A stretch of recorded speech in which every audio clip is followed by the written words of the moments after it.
자, 우리 옆에 있는 분들과 한번 이렇게 인사하시길 바랍니다. 우리 예수님께 집중합시다. 예. 다시 한번요. 이번에는 이렇게요. 그러면 살아납니다. 예. 우리가 살아날 수 있는 비결은 바로 예수님께 집중하는 것인 줄 우리가 믿습니다.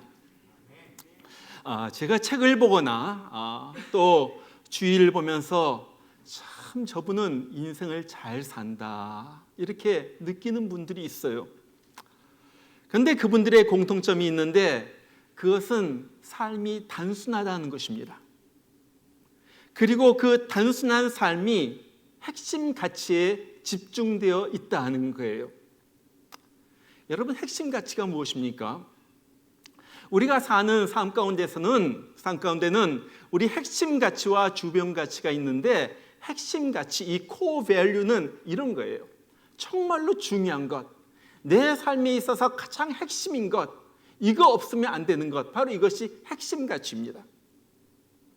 그 다음에 주변 가치가 있는데 marginal value 이렇게 말하는데 이것은 핵심 가치를 보조하고 돕는 여러 가지 것들이에요. 이것을 주변 가치라 그렇게 말해요.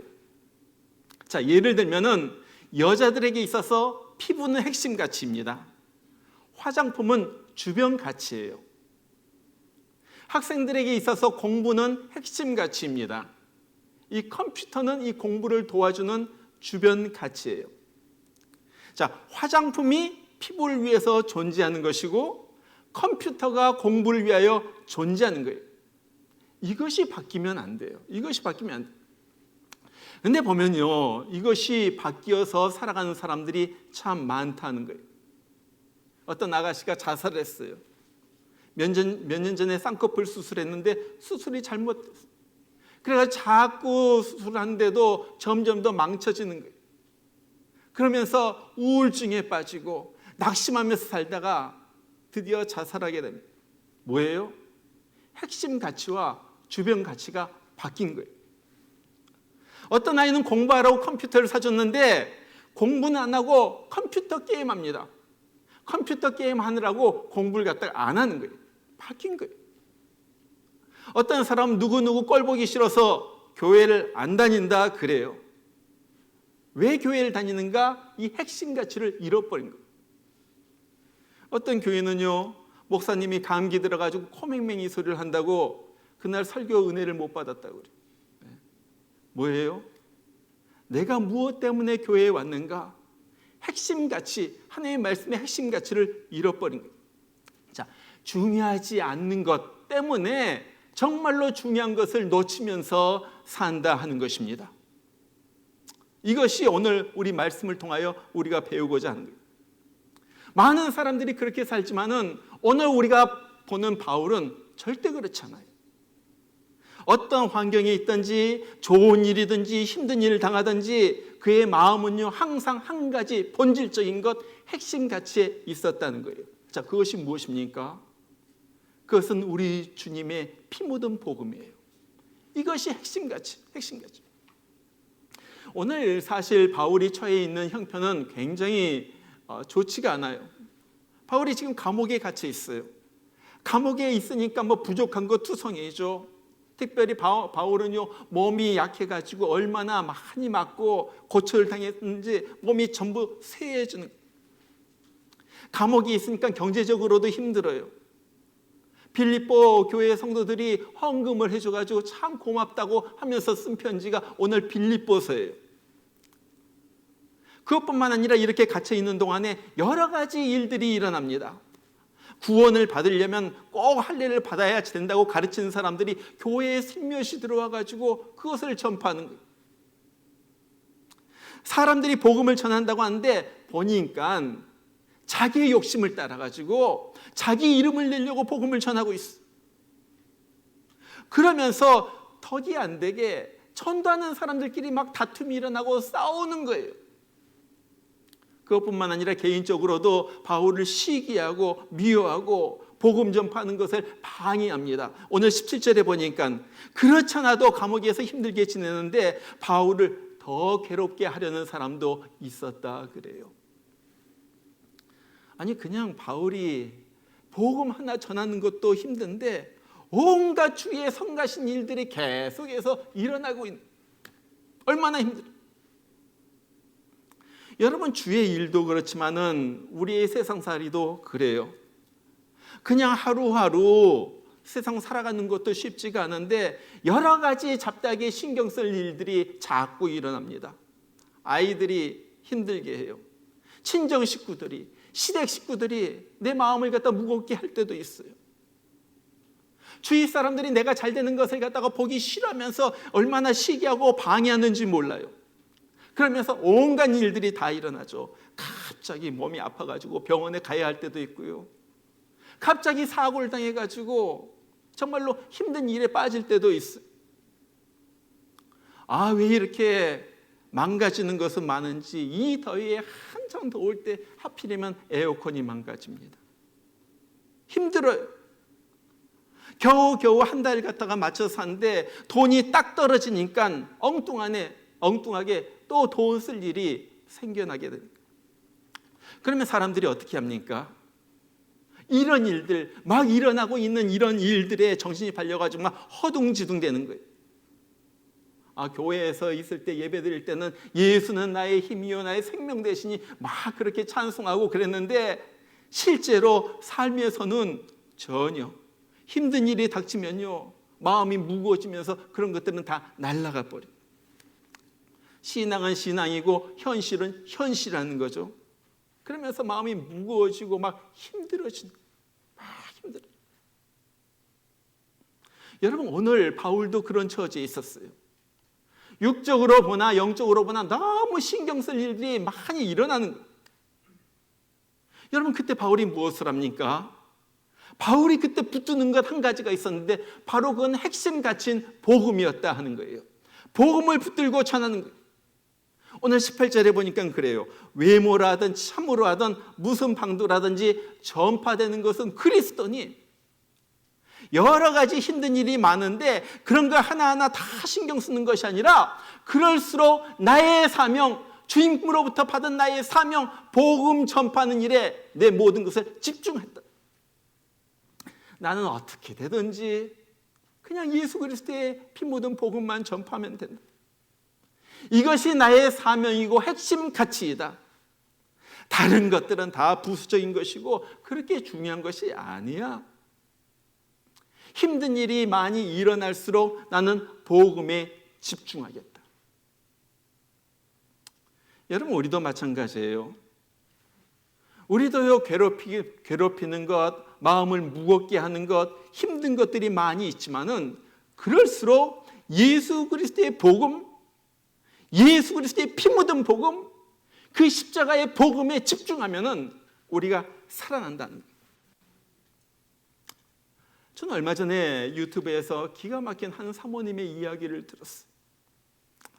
이 목사님과 사모님이 아주 젊은 나이에 한 30대로 보여요. 그러니까 아마 신학교를 졸업하고 그 전라도 시골 교회에 가가지고 열심히 사역을 합니다. 열심히 목회를. 그러면서 조금이라도 이렇게 교회가 이제 부흥이 됐겠죠. 그래서 부임한 지 한 4년 정도 되었을 때 이제 드디어 교회를 건축하게 돼요. 교회를 갖다 건축하게 돼가지고 한 70% 이제 교회 건물이 올라가게 되는데 그때 재정이 딱 떨어져가지고 교회 모든 것이 중단되게 된. 목사님이 어떻게 해요? 속이 타오르죠. 그래가지고 주일날 예배를 마치고 서울로 올라가가지고 자기 신학교 선배들 목사님들 찾아다니면서 목사님, 내가 이런 형편에 있습니다. 우리 교회 건축이 중단되게 되었습니다. 목사님 좀 도와주세요 하면서 목사님들 갖다가 찾아다니면서 그렇게 도움을 요청해요. 그리고 한 주일 지나고 금요일날 다시 집에 돌아왔는데 너무나도 몸이 피곤하다는 거예요. 그래서 사모님이 목사님 지난 한 주간 동안 너무 수고하셨는데 힘들으셨겠는데 좀 쉬세요. 목사님이 누워있는데 자꾸 열이 오르는 거예요. 밤 12시 정도 됐는데 몸이 불같이 막 오면서 너무너무 아픈 거예요. 사모님이 그 밤에 목사님을 데리고 병원 응급실로 갑니다. 진단이 나왔는데 급성 폐혈증이라는 거예요. 그리고 그 다음날 아침에 목사님이 이 세상을 뜨세요. 세상에 너무 제가 그 사진을 보니까 30대 젊은 목사님이 딸을 갖다가 이렇게 안고서 그 목사님이 목사님 체구도 건장하고 굉장히 건강하게 딸 아이를 갖다 안고 있는데 기가 막힌 여러분 목사님이 돌아가시니까 사모님이 무엇을 하겠어요? 사모님이 뭘 해요? 목사님 한 분 이렇게 모시고 같이 사역을 돕고 있는데 여러분이 그 처지에 있다면은 여러분이 그 사모님이라면 무엇을 하시겠어요? 아마 우리 같으면요 먼저 하나님에 대한 막 원망의 말이 나올 것 같아요. 하나님 도대체 우리가 뭘 잘못했습니까? 우리의 젊음을 바친다고 이 시골 전라도 시골 땅에 와가지고 힘을 다해가지고 영혼들 구원하려고 하고 이제 교회 주님의 교회 지으려고 이렇게 했는데 하나님 왜 우리 남편 목사님을 왜 하나님 데려가십니까? 그런 말이 나오지 않겠어요? 그러면서 걱정이 이제 또 막 밀려 들어올 거예요. 야, 도대체 이 어린 딸 하나 데리고 내가 목사님 가셨는데 도대체 어떻게 살까? 이제 이 교회도 떠나야지 되고 내가 어디 가가지고 무엇을 하면서 내가 한평생을 살 것인가? 걱정이 막 차오르겠죠. 그런데 이 상황 가운데 이 사모님은요 핵심 가치를 붙듭니다. 그것은 복음 전파였어요. 복음 전파. 사명. 우리 부부가 복음 하나 전하려고 영혼들 살리려고 이 시골까지 내려와서 복음을 전했는데 남편이 없다고 내가 어떻게 이 사명을 버리겠는가? 이 사모님이 그렇게 말해요. 남편이 죽은 다음에 자기는 천국에 대한 소망이 더 깊어졌다는 거예요. 그리고 더 영혼 구원에 대한 것이 더 절실해졌다는 거예요. 그래서 이 사모님이 서울로 올라와가지고 신학교를 들어가서 공부를 하고 전도사가 되어가지고 교회를 섬기는데 이분은요 다른 일하는 전도사가 아니라 나는 전도하는 전도사가 되겠습니다. 그래가지고 거리에 다니면서 전도하는 전도사 일을 하고 있어요. 여러분 무엇이 인생의 핵심 가치입니까? 이게 복음 아니에요? 복음 아니에요? 적어도 예수 믿는 성도들은 복음, 예수 믿고 천국 간다는 이것이 핵심 가치 아니에요? 복음보다 더 가치 있고 복음보다 더 중요한 것이 어디 있겠어요? 그래서 어떤 일이 있더라도 예수 그리스도의 복음을 저버리지 않는 거예요. 그러면요 여러분 그 복음이 나를 환경 속에서 나를 붙들어 줍니다. 내가 복음을 붙들었을 때 그 복음이 나를 붙들어 주는 거예요. 살려주는 거예요. 이것이 아주 중요한 삶의 원리예요. 삶의 원리. 복음을 붙들 때 복음이 나를 붙들어 주는 거예요. 저는 제가 하는 교회 여러 가지 사역 중에서 제가 제일 좋아하는 것은 소그룹 성경 공부예요. 이렇게 설교하는 것도 아니고 그냥 몇몇이서 모여가지고 하나님의 말씀 가지고 공부하는 거 너무너무 좋아요. 또 그 중에 제가 좋아하는 것은 새가족 모임 공부입니다. 막 익사이팅인데요. 지금 우리 새가족 모임이 2기가 2021년 2기가 지금 진행되고 있는데 좋아요. 1시간 반씩 꼭 1시간 반씩 하죠. 그때 계속 하는 것이 무엇입니까? 복음의 복음. 하나님은 누구이고 예수님은 누구이고 성경은 어떤 책이고 기도는 무엇이고 예배는 어떤 것이고 우리가 바로 얼마 전에도 복음에 대해서 공부했어요. 복음이 무엇입니까? 내가 죄로 인하여 내가 죽을 수밖에 없고 하나님을 갖다 배반한 그 악한 죄로 인하여 영원히 불못에 지옥불에 던져져 가지고 죽을 수밖에 없는데 우리 하나님께서 나를 너무나도 불쌍히 여기셔서 하나밖에 없는 아들 예수를 보내셔서 내 대신에 나 때문에 십자가에서 내가 받을 그 고통을 다 짊어지시고 다 당하시고 죽으셨다. 그래서 내가 그 사실을 내가 마음속으로 진짜로 믿으면은 나에게 하나님께서 지옥에서 건지셔서 천국으로 보내는 그 구원이 이루어진다.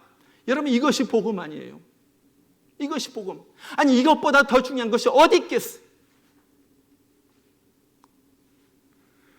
그런데 보면요, 제가 너무 안타까운 것은 너무나도 많은 사람들이 이 복음을 잊어버리고 산다는 거예요. 우리가 복음에 대해서 공부하면서 그런 얘기를 해요. 교회에는 4종류의 사람들이 있다. 첫 번째는 교회에 다녀도 복음에 대해서 관심도 없고 천국이나 구원에 대해서 관심도 없으면서 교회에 그냥 왔다 갔다 하는 사람이 있다. 알려고도 하지 않고. 두 번째는 구원을 못 받았는데도 받았다고 착각하면서 사는 사람이 있다. 많아요, 많아. 제가 보니. 세 번째는 구원을 받았는데도 못 받은 걸로 생각하고 사는 사람들. 네 번째 종류의 사람들은요, 구원의 확신을 가지고 구원의 평안과 즐거움을 누리면서 사는 사람이 있어요. 여러분, 어떤 사람? 정말로 예수님을 확실하게 영접하고 복음을 확실하게 붙들어야지 된다. 그럴 때요, 내 안에서 구원의 열매가 나타나는 거예요. 구원의 열매가, 이것 가지고 내가 구원을 받았는가 안 받았는가가 이것 가지고 나눠지는 거예요. 무엇이 나타납니까? 삶의 변화, 가치관의 변화가 있어요. 내 속에서 감사가 타오르고 하나님에 대한 헌신, 하나님께 드리고 싶고요, 하나님을 섬기고 싶고요, 너무너무 삶의 가치관의 변화가, 죄가 점점 더 싫어지고요, 세상으로부터 멀어지고요, 하나님의 말씀에 복종하고 싶은 마음이 들고요, 하나님의 말뿐만 아니라 내가 행함 속에서 하나님을 나타내고 싶은, 하나님이 너무 사랑스럽고요, 구원의 증거, 구원의 증거. 그리고 믿음이 나의 삶을 바꿔놓는 거예요. 내가 정말로 행함이 있는 믿음이 있는가? 내 삶이 바뀌어진 것이 없다면 그것은 죽은 믿음이라 행함이 없는 믿음. 교회를 떠나는 사람, 예수를 떠나는 사람은요, 예수 믿었던 사람이 아니에요. 요한일서 2장 19절에서 분명히 말하고 있는 거예요. 어떻게 내가 예수님을 모셨는데, 내가 이 구원의 은혜를 갖다가 받았는데 어떻게 예수를 떠날 수가 있어요? 어떻게 하나님의 성도들의 모임인 교회를 떠날 수가 있어요? 복음이 지금 땅으로 떨어지고 있다. 여러분, 정말로 예수님요, 확실히 영접하고 분명하게 영접하고 확실히 예수님 믿어야지 돼요. 이것처럼 중요한, 왔다 갔다 하는 것이 아니라, 교회만 다니는 것이 아니라, 다른 이유 때문에 교회에 앉아있는 것이 아니라 예수님 때문에 앉아있는 거예요. 하나님 예배하기 위하여 이곳에 와 있는 거예요. 이런 사람들은요, 주변 가치 때문에 너무 헤매지 않아요. 물론 흔들릴 때도 있어요. 그러나 예수의 피 묻은 복음, 그것이 있으면요, 내가 그렇게 흔들리진 않아요. 어떤 복음을 내가 받았는데 어떻게 그렇게 헤맬 수가 있어요? 내가 받은 복음이 예수 그리스도가 어떻게 해가지고 나를 구원해 냈는데 어떻게 내가 이렇게 흔들릴 수가 있어요? 여러분, 살다가 보면요, 우리 온갖 일 다 겪어요. 사랑하는 사람과 헤어지기도 하고요, 가족이 세상을 떠나기도 하고요, 사업이 망하고요, 직장에서 쫓겨나고요, 암에 걸리고요, 자녀가 술 먹고 운전하다가 걸리기도 하고요, 별의별 일이 다 많아요. 지난주 제 카톡에 제가 잘 아는 목사님 기도 부탁이었어요. 사모님이 갑자기 뇌출혈이 뇌에서 3군데 피가 터졌대요. 그래가지고 병원에 입원해가지고 급히 뇌수술을 받았는데 기도해 달라는 거예요. 사진이 왔는데 보니까 사모님 완전히 붕대로 여기 다 칭칭 감았죠. 그리고 나가지고 다 꺾어 있고요. 너무너무 가슴이 아픈 거예요. 젊은 목사님, 사모님이 또 그렇게 됐구나. 여러분, 인생을 살다 보면은 별 일을 다 겪게 됩니다. 돌뿌리에 차이기도 하고요, 나무 뿌리에 걸려가지고 넘어지기도 하고요. 이것이 인생이에요. 그러나 이것 때문에 넘어져 가지고 그냥 있을 수가 없어요. 왜? 예수 그리스도의 복음이 있기 때문에 그런 거예요. 우리는요, 이런 것들이 인생의 핵심이 아니에요. 그 어떤 것도 인생의 핵심이 아니에요. 내 아이가 공부 못한 것, 내 남편이 어떤 일을 한 것, 이것이 인생의 핵심이 아니에요. 인생의 핵심은 무엇입니까? 그것은 예수 그리스도의 복음이에요. 내가 예수 믿고 천국 가는 이것이 인생의 핵심이에요. 이것이 있는 한 인생의 소소한 것 때문에 내 인생이 망쳐질 수는 없다는 거예요. 자, 오늘 사도 바울 보세요. 사도 바울은 다른 데에 귀를 기울이지 않습니다. 다른 사람이 어떻게 하든 거기에 신경 쓰지 않아요. 그리고 핵심 가치인 복음 전파에 몰두를 합니다. 자, 그랬더니 무슨 일이 일어나요? 새로운 길이 열리는 거예요. 오늘 12절에 보니까 형제들아, 나의 당한 일이 도리어 복음의 진보가 된 줄을 너희가 알기를 원하노라. 자, 여기 당한 일이 무엇입니까? 지금 감옥에 갇힌 거예요. 이것이 당한 거예요. 여러분, 사도 바울은 전도하는 사람입니다. 전도하는 사람이 감옥에 갇혔다는 것은요, 최악의 환경이에요. 최악의 환경. 그렇잖아요. 전도하려면 밖에 나가서 돌아다니면서 사람을 만나면서 전도도 해야지 되는데 그걸 못하게 된 거예요. 또 그것뿐만 아니라 믿음이 약한 사람, 이런 사람들이 시험에 들 수도 있어요. 사도 바울 선생님 옛날에는 막 병도 고치고 그랬는데 좀 감옥에서 나오지. 베드로 사도는 정말 감옥에 갇혔을 때 갑자기 막 감옥에서 나오게 됐는데 그런 일 우리 사도 바울 선생님한테는 안 일어나나? 사도 바울 선생님 좀 약하신 거 아니야? 그런데 오늘 바울 보면요, 감옥에 갇힌 것이 복음의 퇴보가 아니라 복음의 진보가 일어났다 그렇게 말해요. 사도 바울이 감옥에 갇힘으로 두 가지 면에서 복음의 진보가 일어납니다. 첫 번째는 바울이 옥에 있으면서 로마의 실력자들, 고관들을 만날 수가 있었다는 거예요. 오늘 13절이에요. 나의 매임이 그리스도 안에서 온 시대양과 기타 모든 사람들에게 나타났으니. 자, 여기 감옥에 갇혀 있는데 그를 이렇게 가두고 이 사람들, 바울을 갖다 지킨 사람들이 친위부대예요. 친위부대, 시위대, 친위부대, 황제의 친위부대. 그 당시에는요, 죄수를 지키는데 이 사람들이 6시간마다 교대했다고 그래요. 그러니까 한 명씩만 교대해도 하루에 4명에게 복음을 갖다가 전할 수 있는 기회가 생긴 거예요. 자, 이렇게 되니까 새로운 사람들이 올 때마다 바울이 열심히 복음을 전합니다. 정말 이 사람들은 황제의 측근들이에요. 황제 집안에 있는 사람들. 그래가지고 이렇게 복음을 전하니까 그들 가운데 믿는 사람들이 나타나기 시작하죠. 그래서 오늘 4장 22절에 보면 이런 말이 나와요. 모든 성도들이 너희에게 문안하되 특별히 가이사 집 사람 중 몇이니라. 보세요. 가이사 집 사람들, 황제의 궁정이 있는 사람들, 황제의 친족들 가운데 예수 믿는 사람들이 나타났다는 거예요. 그리고 그 사람들이 사도 바울을 도와주고 이제 필립보의 성도들에게 편지를 쓰면서 그 사람들이 너희에게 문안을 한다. 지금 그렇게 말하고 있는 거예요. 여러분, 기가 막히잖아요. 이보다 더 큰 성과가 어디 있겠어요? 보세요. 로마 나라에서 감옥에 있는 사도 바울 먹을 거 입을 거 다 대주면서 황제의 최측근들에게 복음을 전할 수 있는 기회까지 준 거예요. 감옥이 있었기 때문에 복음이 더 진보가 됩니다. 그 다음에 두 번째는요, 바울이 이 어려움 가운데 있었기 때문에 오히려 다른 성도들이 담력을 얻어가지고 복음을 전하게 되었다 그래요. 오늘 14절에 형제 중 다수가 나의 매임을 인하여 주 안에서 신뢰함으로 겁없이 하나님의 말씀을 더욱 담대히 말하게 되었느니라. 자, 바울이 감옥에 있으면서도 열심히 복음을 전해가지고 황제의 최측근까지도 예수 믿게 되었대. 그들이 거듭나게 되고 성령이 임하게 되고 그래서 열심히 바울을 도와가지고 지금 사역을 하게 되었대.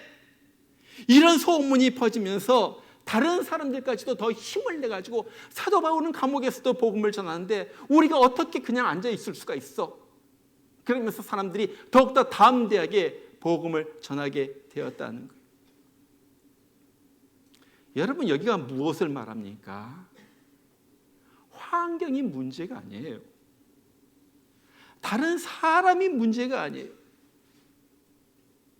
내가 예수의 복음에 확실히 붙잡히고 사명에 확실히 붙잡히니까 생각하지도 못했던 것이 거기에서 일어나게 된 거예요.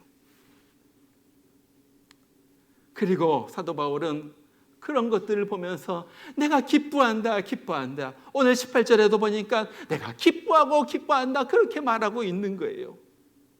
감옥에 있는 사도 바울이. 여러분, 어떻게 사도 바울이 이렇게 놀라운 고백을 하게 됩니까? 그는요, 어렵고 힘든 상황 가운데서, 삶의 복잡한 일들이 많이 일어나는 가운데서 사람을 보는 것이 아니라, 환경을 보는 것이 아니라 가장 중요한 핵심 가치인 이 복음, 예수 그리스도의 십자가의 복음을 붙들고 그것을 전했기 때문에 그럼 여러분, 이것이 오늘 우리가 사도 바울에게 배우는 것입니다. 여러분은 힘든 일이 있을 때, 마음이 무거워질 때 무엇을 보세요? 무엇을 생각하세요? 전요, 우리의 마음이 무거워질 때, 힘든 일이 있을 때 예수 그리스도를 생각하시길 바랍니다. 왜 예수님께서 이 땅 낮고 낮은 이 말구에 태어나셨는가? 도대체 누구 때문에 우리 주님께서 그렇게 무시당하고 배반당하고 처절히 낮아지셨는가? 하나님의 아들이신 그 예수님께서 도대체 왜 맞고 욕먹고 침뱉짐을 당하고 찔리고 죽으셔야만 했다. 그리고 나는 왜 지금 이 시간 무엇 때문에 살고 있는가? 내가 무엇 때문에 살고 있는가? 그리고 나는 이 세상의 수고가 다 끝난 다음에 어디로 갈 것인가? 어디로 갈 것인가? 이것이 핵심 가치예요. 이것이 코어 밸류예요. 그리고 이 세상의 다른 모든 것들은요, 다 부수적인 가치예요. 영국에 한 사람이 있었어요. 70여 권의 책을 지을 만큼 머리가 뛰어나고 명석한 사람이었어요. 그런데 한 가지의 약점이 있었죠. 바로 그것은 그의 외모였습니다. 키가 5feet, 5feet밖에 안 돼요. 한 요 정도밖에 안 되는 거예요. 키가 너무 작아요. 거기에다가 얼굴은 몸에 비해 가지고 너무 큰 거예요. 눈은 조그만데 코는 또 얼마나 큰지. 그리고 그 코가 삐뚤어졌어. 얼굴은 창백하고요. 그러니까 사람들이 다 놀리는 거예요. 왜 그렇게 생겼니? 왜 그렇게 생겼니? 너무 비대칭이다. 맞지 않다. 왜 그렇게 얼굴이 그렇게 생겼니? 이분이 시집을 냈는데 그 시를 보고 어떤 여인과 연락을 하게 됐어요. 서로 마음속으로 좋아했던 이 여인이 어느 날 와가지고 이 사람을 만나보고는 마음을 바꿉니다. 얼마나 상처가 됐겠어요.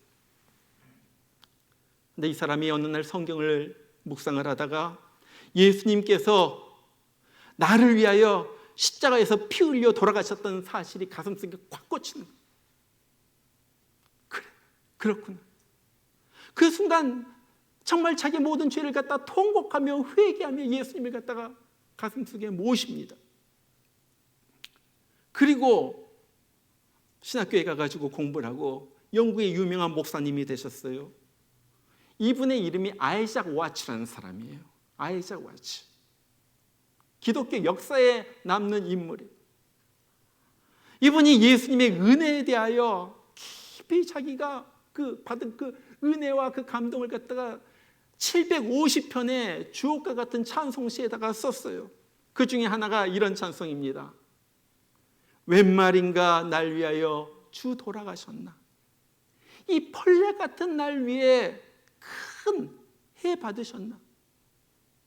나 십자가 대할 때에 그 일이 고마워 내 얼굴 얼굴 감히 못 들고 눈물 흘리도다.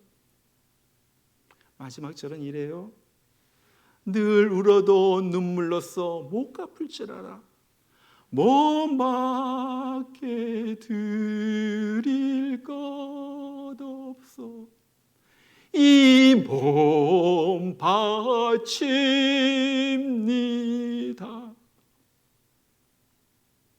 예수 그리스도, 예수 그리스도, 예수 그리스도의 구원의 은혜, 예수 그리스도의 복음, 나를 위하여 죽으신 예수 그리스도의 사랑을 느끼니까 이제 다른 것들은 보이죠. 다른 것들은 중요하지 않아. 내가 주님 위하여 내 몸을 바칩니다.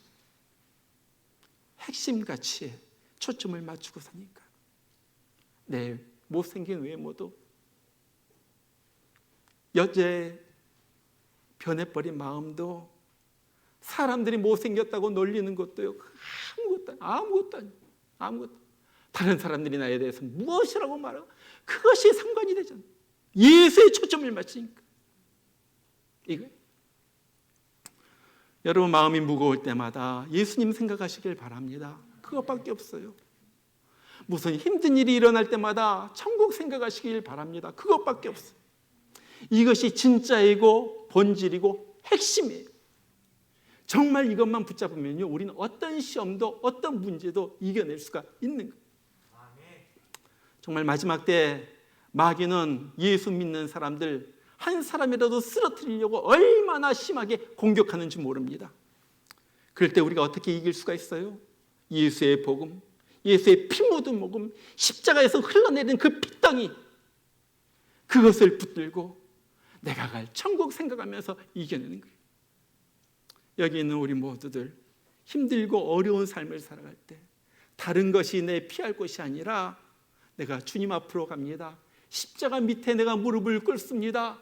그리고 나를 위하여 피 흘리신, 땀방울 핏방울을 흘리신 내가 예수님 바라봅니다. 그래서 세상을 이기고 넉넉히 이기고 주님과 함께 살다가 천국 가는 우리 모두가 되기를 주의 이름으로 축원합니다. 우리 같이 한번 기도하겠습니다.